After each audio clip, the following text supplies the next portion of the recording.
guys, welcome back to my channel and to another episode of Sit Down Sundays. I'm so excited that you guys all loved the last episode. It was so cool to have that discussion with you all, and I saw people say they played it at school, mothers played it to their daughters and all sorts of cool stuff. So if you didn't see episode 1, I'm going to make a playlist. It was all about Facetune and is it ethical to be using the amount of Facetune that people on social media do these days, especially influencers. It really did surprise me how few of you knew about Facetune. Also, it was very validating to me that the thoughts I was having, a lot of you were having. Now, today I want to touch on something else to do with social media. Basically, I wanted to go through a couple of secrets that I think Instagrammers don't want you to know. Undisclosed sponsorships. So, where to begin? It's not technically illegal here in Australia. I feel like it does go without saying that the ethical thing to do is to disclose if you're being paid to promote a product. One might argue that a celebrity that's paid to wear a dress on the red carpet doesn't have to tell people that they're being paid, so why should an influencer? I feel like the situation is far more similar to, say, a magazine advert which has to have paid promotion written on it, because you are, especially for Instagram, putting up a text post saying this is a really great product that you should try, it's new and I love it. But that's no different to a magazine ad, essentially, where they have to disclose that they're being paid.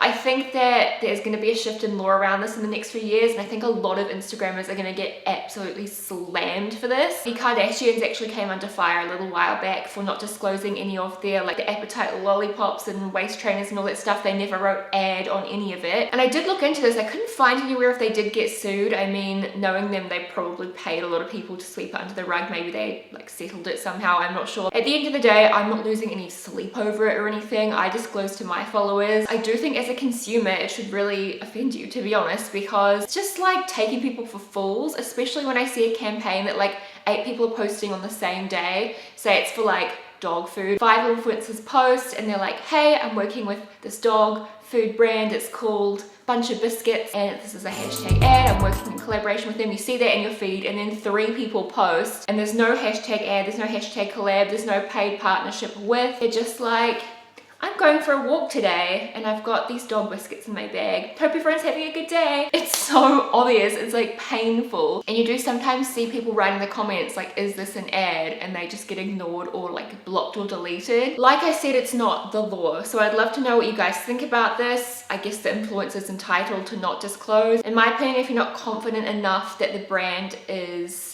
a great brand that you want to stand behind, then why are you taking the sponsorship to start with? It does tend to be the influencers that take a lot of sponsorships that don't disclose, so maybe they are worried about getting hateful comments. But honestly, it's getting to that point, in my personal opinion, where so many people are cottoning on that they're going to end up getting more hate for not disclosing, because people are realizing and writing it in the comments and they're not going to trust their influencer as much anymore. It does kind of wear down the trust, not to mention the legal repercussions that could be coming. Also, this is a side note, but I know a lot of bloggers that don't pay tax. Don't get me wrong, like, live that lavish life, I guess. I'd feel like a baller too if I didn't pay tax, but also like, what are you doing? I will admit, when I first started blogging, there wasn't a category for this line of work with the IRD, that's the New Zealand like tax office. Now there is. So when I file my tax, under internet broadcasting is the category, but when I started, there was no such category, and I think people really thought they could like sweep it under the rug and not pay tax. It's really not a good idea if you're a YouTuber. Definitely pay tax, even if you're just earning like a little amount, at least put like 20% aside or something in a tax account. It's just not worth it if you get audited. Anyway, financial advice aside, obviously cancel culture is real, and especially if I'm talking about people with more followers than myself, I don't want to start a war if someone's followers come to my channel. That's why I'm being very vague with this. I think I had this in my last video too. I'm staying so hydrated. We love a hydrated queen.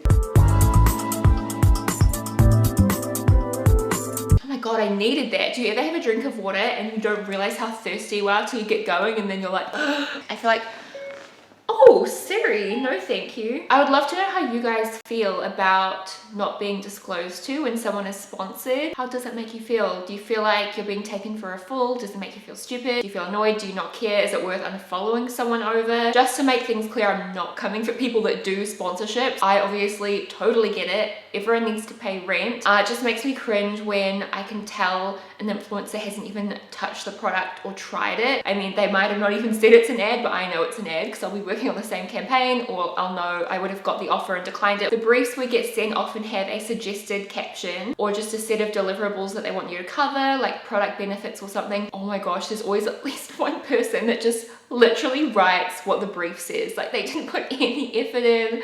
I'm like, did you even like unwrap it from its packaging? Like, did you try it? Do you even know if you like it? I'm like confused as to why the brand doesn't care. I mean, I guess they at the end of the day just want the followers to see the deliverables. I'm like, would you really rebook that person because they didn't even try the product? Sadly, I don't know if a lot of brands even care about that. I've accepted sponsorships before when I don't even know what the product is. And that's how it often works if it's a long-term partnership. So I'm not sitting here to say I'm perfect. Say I use a lot of one brand's products and they notice and they want to work with me. Maybe we do a campaign together and they really love the results, loving working with them, and it's all like just a beautiful relationship, like happy families. Then they want to book me for say 8 months and say like, we would love to work with you. We've got some skincare launches coming up. Like, we know you love our skincare and we think this would be a really great partnership. Would you be interested in that? And then I say, yes, that sounds great. So you can get into a contract that way. And then maybe 3 months down the line, they'll want me to promote, I'm just like making something up right now, but like maybe an acne line of skincare or something that I wouldn't necessarily use or buy. I'm not gonna just lie and be like, hey guys, I love this skincare. I will word the post differently. To be honest, I would just say something like, I've had acne in the past. I wish that a product like this was around back when my skin was flaring up. It's so affordable. I know a lot of you guys are students or in school, and if you are struggling with acne, this is such a great affordable product for you to try. I really love the brand, and they're a vegan brand, or whatever. Highlight the things I like about the brand. And maybe if I had a code, I could give it to my followers so they can save money on that product, and kind of just leave it at that. So at least that way I'm not being dishonest, and I know I still have an audience that will benefit from the sponsorship. Obviously it's not ideal. Like, I would prefer to do a post on something that I use every day, but you can't always, it doesn't always work out perfectly. This is an issue that gets talked a lot about within my like circle, I guess, in the blogger industry, and a lot of people are extremely aggravated about it. I personally, not much bothers me, to be honest, but I have noticed it, and I do kind of think, why would you do that? It seems silly when you could have some kind of financial repercussion in the future, but it does kind of leave a sour taste in my mouth a little bit, because I feel like it does solidify that to that influencer, they definitely have a consumer, like they see the audience as consumers. I get it, it's a business for a lot of people, but for me, I just see you guys as humans. I just see you as people like myself. Like, I just think of you as a friend asking for a recommendation. Maybe it's because my subscriber base is a bit smaller, but it's definitely easy to get caught up in just seeing your audience as dollar signs, and I think people are falling into that a little bit too much, in my opinion. But this is all me sitting from the influencer side of things, so I'd love to hear what you guys think about this entire topic, and if you've even noticed, if it offends you, if you don't care, let us know down below. Hope you guys are still with me. That was a whole spiel in itself, and also I want to, of course, touch on fake followers, fake interaction. There's a lot of layers to this. I actually spoke about this at a L'Oreal Luxe panel, and a lot of the brands there were confident that they knew about what fake followers were, but then they actually were very surprised by a lot of the points that I brought up. It's really hard. It's becoming increasingly difficult to spot people that are buying followers. Obviously, Instagram does not support that sort of behavior, but people can create software that mimics human interaction so well now. It's really difficult for Instagram to clear out all the bots and the fakes. Some of the borderline fraudulent action is actually human interaction. So I know of a lot of bloggers, I won't name anyone obviously, so I don't think it's being too specific, but in New Zealand that are in comment pods. So they're like these huge Reddit threads with thousands of people, and they all just post their latest posts in these threads. Most of them would have nothing to do with each other. Some might do like fitness or gaming, furniture company, like it's just so much random stuff, like a travel agency company. The rule is you're not allowed to post your photos in these threads until you go through and like the last ones. But a good way to notice this is if a blogger, say, has, I don't know, 10,000 followers or something, and you might notice they get like 2 comments on their photo within the first 24 hours. Overnight, they'll have like 50 comments. They don't seem like fake accounts, so you might be like, what's happening? But it's just people from pods. And to a lot of people, that might seem like a good idea. And if you're just wanting to support friends or something, I don't see anything wrong with that. But if it is sponsored posts and you are getting paid to do Instagram, that's when it becomes definitely a grey area. If a brand thinks you get 50 comments on every post and those are all potential consumers, they're going to give you budget, when in actual fact it's just a Reddit thread of people or other bloggers that aren't gonna buy, they don't have any sales power, throwing the company's money in the bin. But in saying that, it's still better than flat out buying fake followers, which also when I was in New Zealand, a lot of people were doing, and some people still do it and get away with it. And here's the reality, it's not just influencers that do it, companies do it as well. I wish I could name and shame companies, but I don't have any solid proof. I've just looked, I've researched it, talked about it with other bloggers. We're all like 90% sure that there's certain companies that do it. Yeah, I can't be too specific, but there are companies that do it. So they'll buy maybe 30,000, 50,000 followers, which by the way is cheap. It's like $10. I will link a source video down below that Shane Dawson did a while ago where he tried buying fake followers and stuff. It was for like his mum's account and it worked. It was literally so easy. He bought fake comments, fake likes, fake followers. They just came through straight away. I don't even think they got deleted. Like, it was so crazy. It's just sickening how easy it is. And a couple of my friends, like younger siblings and stuff, buy followers now, I guess, to look cool at school or whatever. It's just like, what the heck? It's so crazy. Anyways, off topic, a brand will buy all these followers and then they take out a loan from the bank or whatever, or maybe they have the money, I don't know where they'd get the money, but maybe they have it, and then they pay a bunch of big influencers to do posts for them, and then consumers say, what's this brand? Check out the page, do the influencer. They're like, oh, this page has a lot of followers, like I haven't heard of this brand, but a lot of influencers are talking about it, I'll follow it. And then so that's like their groundwork done, and then from then on they are more likely to gain an authentic following through doing giveaways and paying influencers. But it's a fraudulent way to start the business. If you're an influencer, there's probably not many of you actually watching this that also do YouTube, but be careful with that. There's a couple companies like that I know of. I didn't want to go too in depth either on how to spot fake accounts because so many people I think have talked about that. Then again, I don't know if you guys would be well versed on how to spot a fake. My friend Chloe did a really great video on that, so I'll link that down below, as well as the video I mentioned earlier from Shane. She goes in depth on how to spot people. There's certain tools you can look at online, especially if you do hire influencers. It's a really good thing to become acquainted with, I suppose. Really obvious things you can look for are the ratios, if they're not natural. Say if someone has 3,000 likes on a Instagram video but only 2,000 views on the video, that's logically impossible. So things like that. Also a huge jump in followers. It's definitely not as simple as it used to be. You can't just look at every little spike that someone has on their social blade and be like, that's buying followers, because you can organically get a spike if you do a big giveaway, if something goes viral. So try to not go out accusing people. As my friend Chloe said in her video, if you have someone in mind, maybe in New Zealand, you might be right, but a lot of the time the really big bloggers, if you're thinking of them, it's very unlikely to be them. It's more so going to be people that sort of seem to pop up out of the blue and you never really heard of them, and all of a sudden they've got a lot of followers. That's the people to be suspicious of. And that's kind of why bloggers got suspicious, I think, because people started popping up at events, especially in smaller communities like in New Zealand, where everyone's been doing it for many years. There's suddenly all these people popping up and you're like, oh, I've never even seen your content before. Like, that's strange. And then you look into it and you're like, oh, is someone gonna tell the brand? Like, who's gonna tell them? Oh, it's not really my place. Oh my gosh, though, there was this one girl in New Zealand, she might even watch this and know, but I don't care because I know for a fact that she bought interactions. So like, get wrecked. Like, I don't know what you want me to say. Like, I'm not gonna be nice, but I'm not gonna expose her obviously because I'm not that kind of person. But yeah, I met her at an event and she was very complimentary and stuff, and I followed her notification page. When you go across to, is it following? You know, there's two tabs, it's like notifications, and then you can also look at activity that people you're following are doing,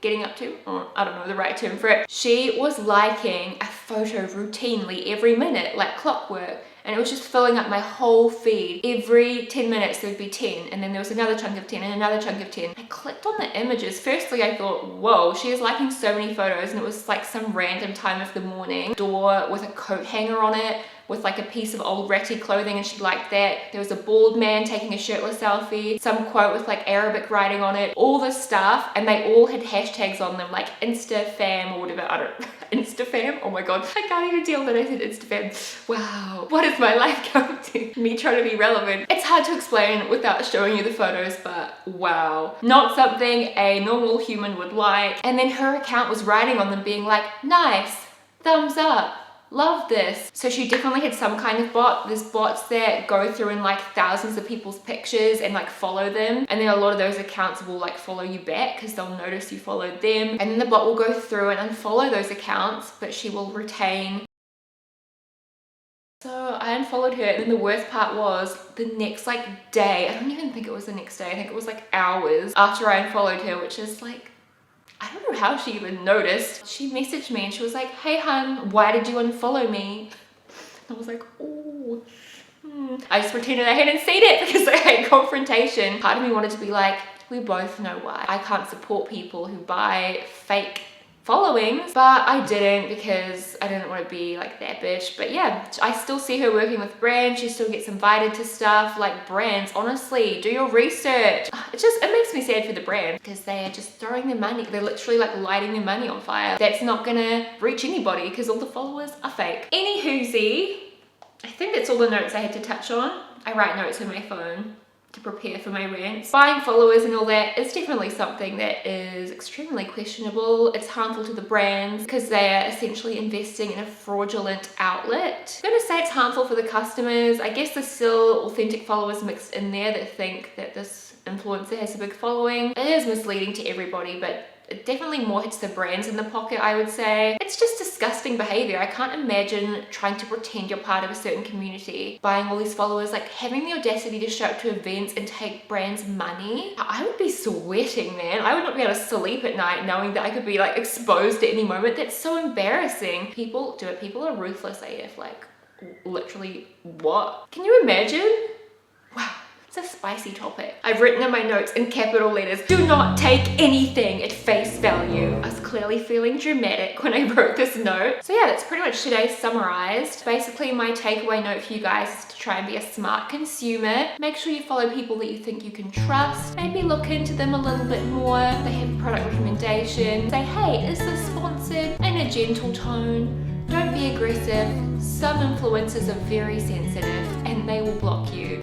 That took a turn. But hopefully the influencers you follow are not so aggressive. Let me know if you're still enjoying the theme of social media. I feel like each week we're like peeling back another layer. Obviously it's still a great place that we all love, or we wouldn't keep going back to it, but there's definitely some little grey areas to it that I think are fun to discuss. Fun side note too, when Chloe made her video about fake followers, to help and enlighten people, someone who's obviously very upset, maybe someone that, I don't know, bought followers, bought 10,000 dislikes for the video. She turned off commenting because a lot of people were speculating, sometimes correctly, on who buys fake followers. So she turned off comments, so now it just has like 10,000 dislikes. Isn't that crazy? I remember when she texted me, I was like, oh my gosh, someone literally bought 10,000 fake dislikes for the video because they were mad. So yeah, I'm just waiting for my 10,000 dislikes. We're a small little cocoon of the internet, so hopefully I don't get 10,000 dislikes bought on this video, but honestly I would just laugh if I did. But it would be kind of scary. I don't know how these bigger bloggers deal with stuff like that. But yeah, great discussion for a Sunday evening. I'm gonna be in the comment section now for the next few hours, so let's discuss this. I'd love to know if you guys already knew about fake followers and comment pods and that sort of thing. Did you notice about people not disclosing sponsorships? And can you think of a specific occasion where it annoyed you? Also, let's try not to name too many names because I don't want to come under too much heat for this. But anyways, we'll just see where the comment section takes us. I'll just leave you with that. Make sure you subscribe if you have not already. Bye!